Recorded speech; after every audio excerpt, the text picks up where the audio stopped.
Tahun berganti tahun, abad berganti abad, candi-candi ini masih tetap tegak berdiri. Di mata para penghikmat sejarah dan kebudayaan Jawa, candi-candi ini tak hanya menjadi pembawa kabar dari masa lalu tentang warisan peradaban tinggi. Candi-candi ini juga merupakan jejak pengetahuan tentang Jawa, baik yang terlihat maupun yang tak terlihat. Semua itu terangkum dalam sejarah cipta, karsa, rasa masyarakat Jawa.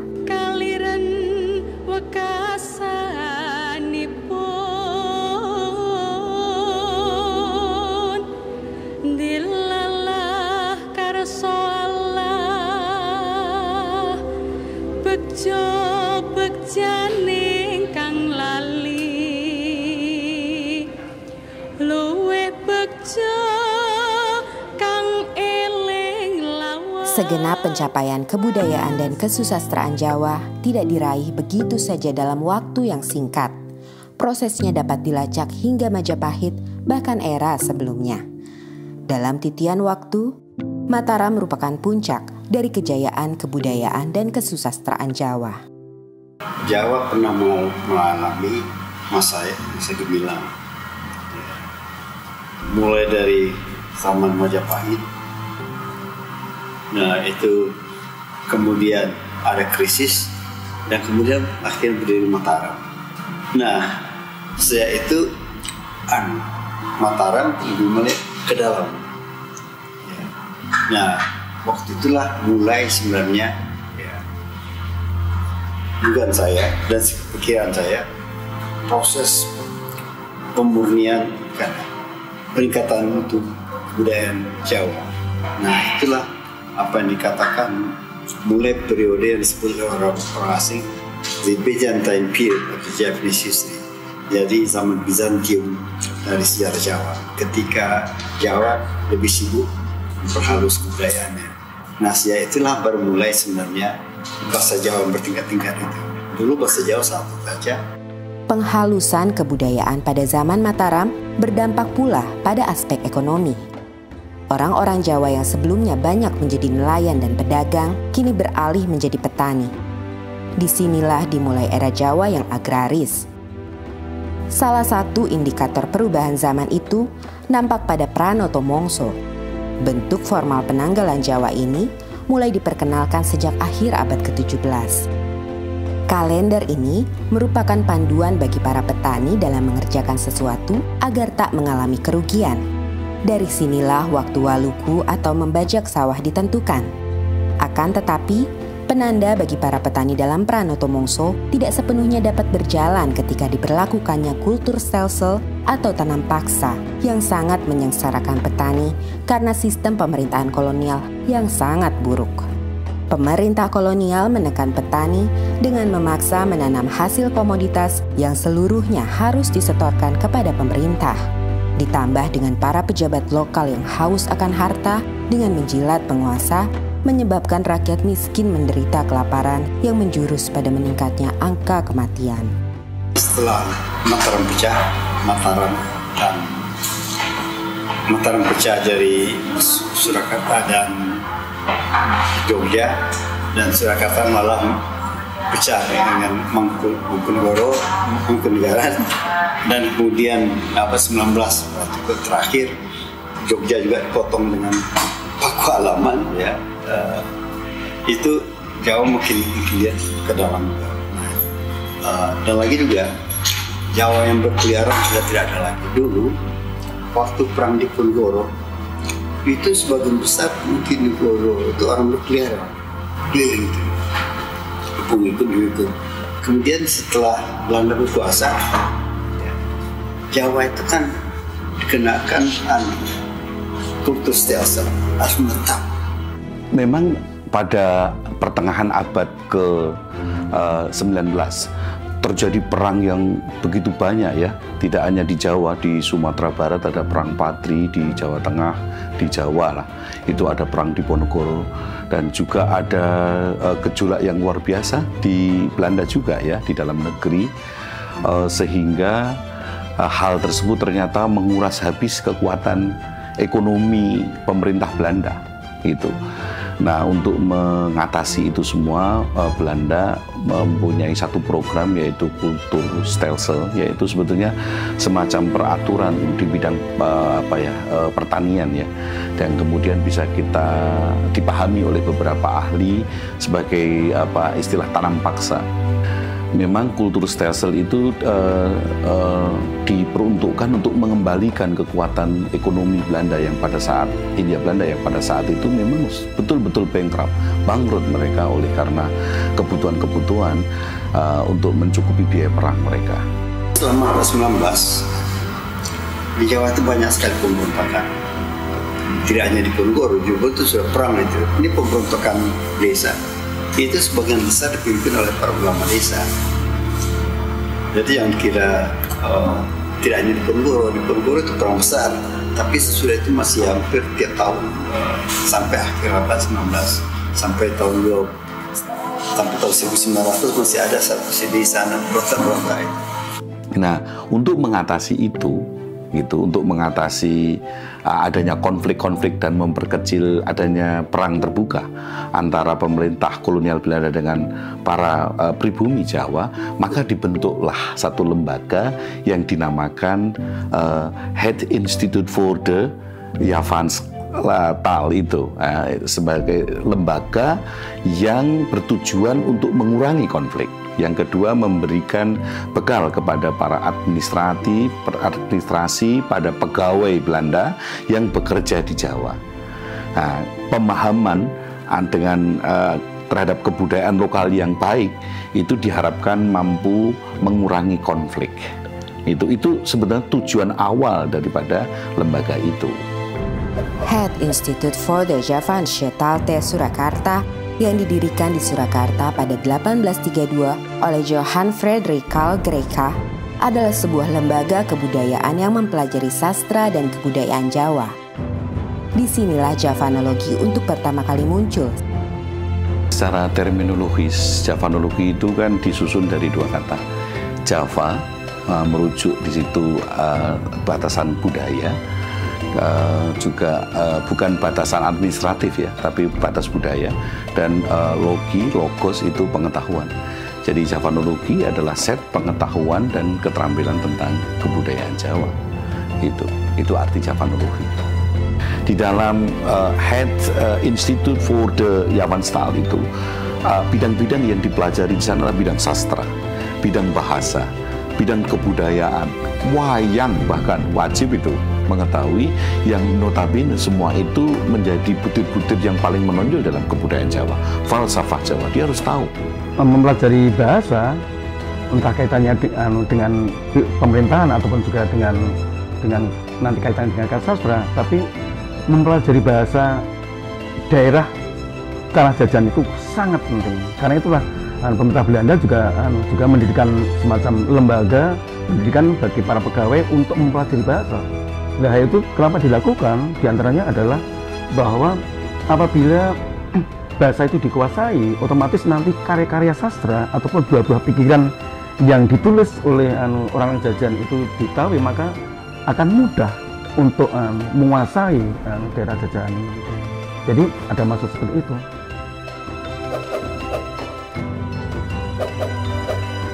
Di tengah meningkatnya popularitas Javanologi kala itu, seorang pujangga bernama Ronggo Warsito kerap menjadi rujukan para Javanolog karena pemahamannya dianggap mendalam terhadap kebudayaan dan kesusastraan Jawa, khususnya Jawa kuno. Ronggo Warsito itu adalah pujangga yang luar biasa, dan beliau ini di dalam mencipta karya ini meliputi 12 bidang ya. Ada bidang kesastraan, ada bidang pendidikan, ada bidang pengetahuan bahasa, ada bidang filsafat, ada bidang pedalangan, pengetahuan alam, bidang seni suara, babat, ramalan atau jonggo itu hanya 2, Jokolodang dan Jolbelio. Kemudian silsilah dan perkamusan. Jadi ada 12 bidang. Nah, yang paling banyak itu kesastraan itu 24 judul. Ronggo Warsito adalah seorang tokoh munculnya sastra Jawa baru jenis geguritan. Karena sebelumnya bisa dikatakan ada karya sastra itu hanya puisi dan prosa. Puisi adalah tembang, prosa adalah gancaran. Gancaran adalah prosa. Sedangkan yang kategorinya itu geguritan adalah puisi tetapi bukan tembang, itu belum ada. Yakni di dalam Serat Joko Lodang yang itu dikategorikan tembang bukan, tetapi dikategorikan prosa bukan. Dan secara kebetulan di dalam satu bait tulisan awal dari Serat Joko Lodang itu juga ada sandiasmonya. Kalau dibaca dari atas ke bawah, suku kata yang pertama akan berbunyi Ronggo Warsito Boso Kadaton, sedangkan yang suku kata terakhir setiap baris bila dibaca dari atas ke bawah akan berbunyi Boso Kadaton Ronggo Warsito. Memahami Jawa kuno memiliki arti penting bagi Javanolog. Dengan memahaminya, maka akan mendatangkan keuntungan, ketenaran, dan kehormatan. Namun, tidak demikian bagi pujangga seperti Ronggo Warsito yang hampir tidak mendapatkan apapun sebagai informan bagi Javanolog atau pemerintah kolonial. Zaman dulu kan segalanya kan sensitif ya, apa-apa saja mungkin bisa dilaporkan ke Belanda, sehingga kan Belanda kan sangat berkuasa atas Sunan, dan Sunan mungkin juga agak pikir-pikir kalau ada warganya atau penggawa keraton itu yang menentang pada Belanda. Makanya ya salah satu cara di dalam mengungkapkan hal seperti itu dengan cara simbolis. Kalau terang-terangan jelas nggak mungkin seperti ini. Dia menulis tentang misalkan saja di dalam Serat Kolotido misalkan saja. Isi awalnya memang hanya berlaku, dia mengkritisi keadaan kondisi kerajaan. Mangkyo derajating praja kawuryan wasunyaruri rurah pangrahing ukara karana tanpa palupi. Hatilar silastuti sujana sarjana kelu kalulun kala tidha tidem tandaning dumadi hardayeng rat tining karoban rubedo. Ini adalah sebetulnya awal dari si Ronggo Warsito, jelas mengkritisi kondisi kerajaan saat itu. Punya raja, rajanya itu juga sekti, rajanya juga punya kewibawaan, pegawai-pegawainya baik. Tetapi kondisi saat itu tidak menyelesaikan masalah, huru-hara dan sebagainya. Sebagai pujangga Keraton Surakarta, Ronggo Warsito memelihara hubungan baik dengan para Javanolog. Salah satunya adalah Carl Friedrich Winter. Sebegitu datang di Jawa ini dan ketemu si Ronggo Warsito, ternyata dia adalah seorang sastrawan, dia seorang yang cinta atas budaya Jawa, dalam hal ini sastra. Nah, karena dia itu juga sesama orang sastrawan, dia ingin menulis tentang sastra Jawa, merasa dirinya itu juga sudah barang tentu tidak sepaham seperti orang Jawa. Melihat seorang Ronggo Warsito itu pujangga keraton yang juga sebetulnya sudah memasyarakat, artinya orang luar pun bisa dekat dengan Ronggo Warsito, dia berguru, berteman, lalu sebagai seorang sahabat yang sama-sama menggeluti tentang budaya Jawa, dalam hal ini adalah sastra Jawa. Kalau kita lihat kronologinya, sebetulnya hubungan mereka itu pasca Yavanologi itu sudah berpindah ke Delft dan kemudian ke Leiden ya. Jadi sebetulnya itu keterkaitan mereka itu sebenarnya tidak secara lembaga gitu, tidak bahwa C.F. Winter memiliki keterkaitan dengan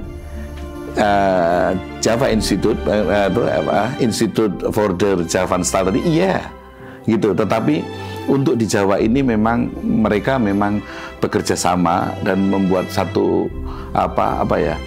kesepakatan bekerja untuk menghasilkan beberapa karya sastra. Misalnya Kamus Jawa Kawi, kemudian Serat Aji Soko dan seterusnya, itu kan karya-karya mereka.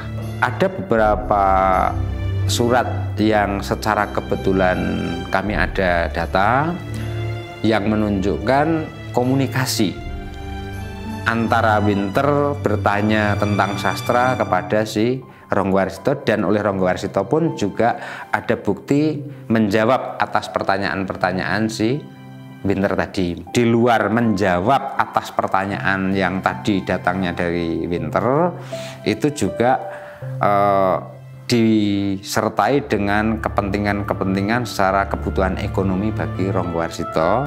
Ada permintaan dari Ronggowarsito pinjam uang, istilahnya ngijon terlebih dahulu, ya, oleh karena kepentingan kekurangan secara ekonomis atau keluarganya ada yang sedang sakit, itu nanti mengajukan pinjam uang ke Winter, dan nanti cara mengembalikannya akan diperhitungkan dengan pekerjaan yang dilakukan oleh Ronggowarsito atas permintaan dari Winter.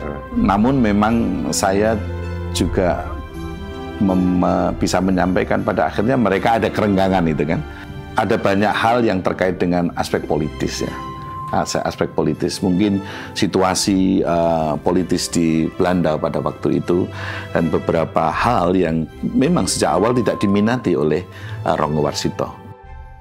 Dalam esainya yang legendaris, Javanology and the Age of Ronggowarsito, Kenji Tsuchiya menulis bahwa pujangga memainkan peran ganda ketika Javanologi Barat masuk.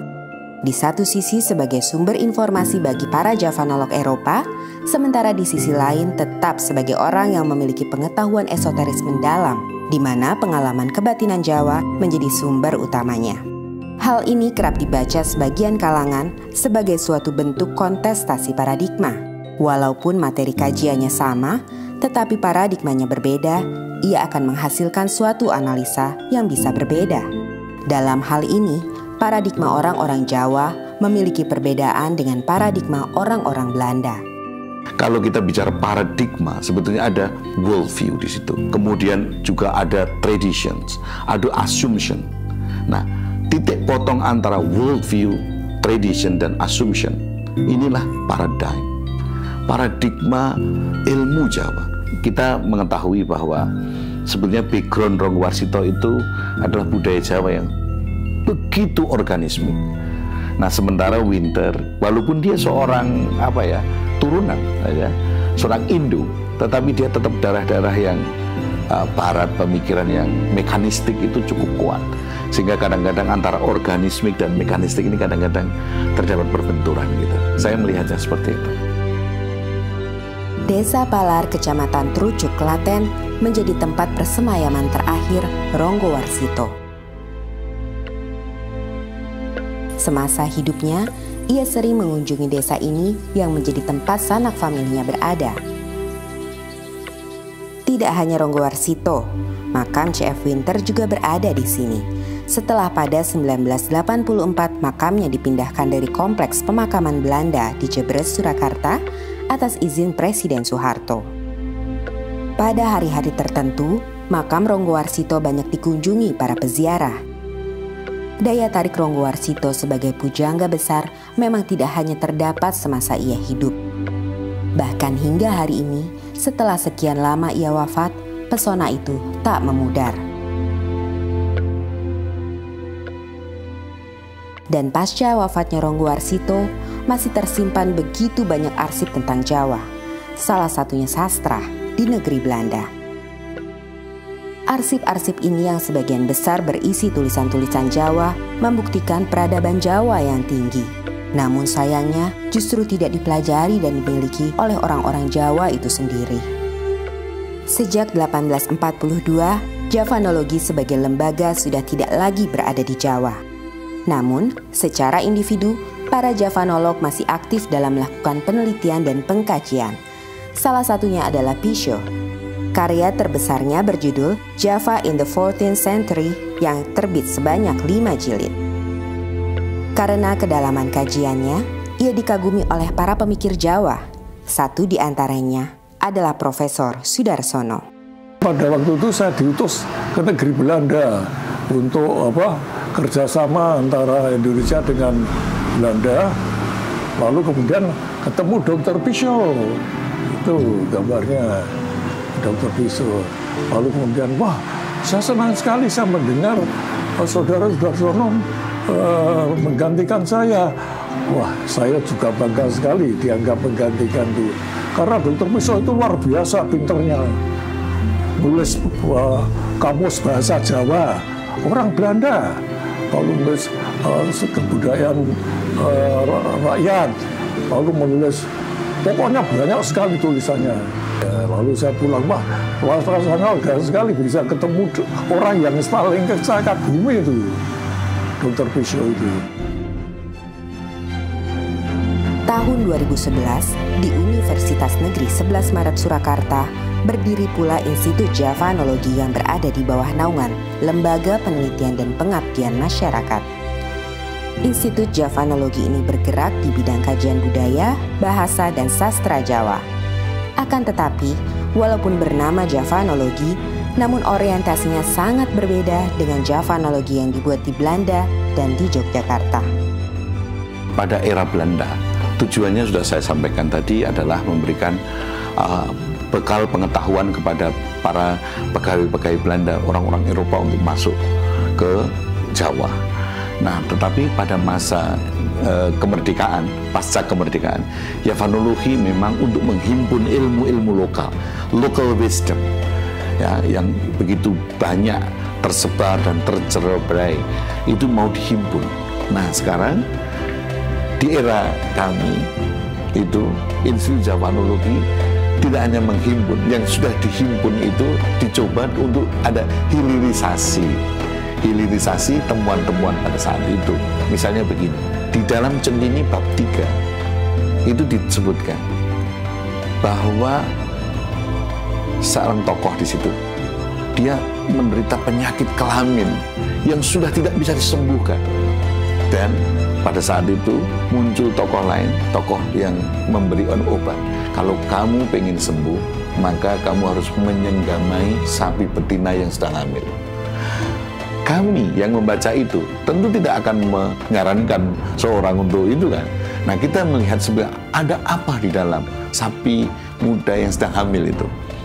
Kami sudah mencoba membuat satu seminar dengan asosiasi dokter-dokter seksologi, dan mencoba untuk siapa tahu ini menjadi satu solusi penyakit-penyakit yang sekarang ini, AIDS misalnya.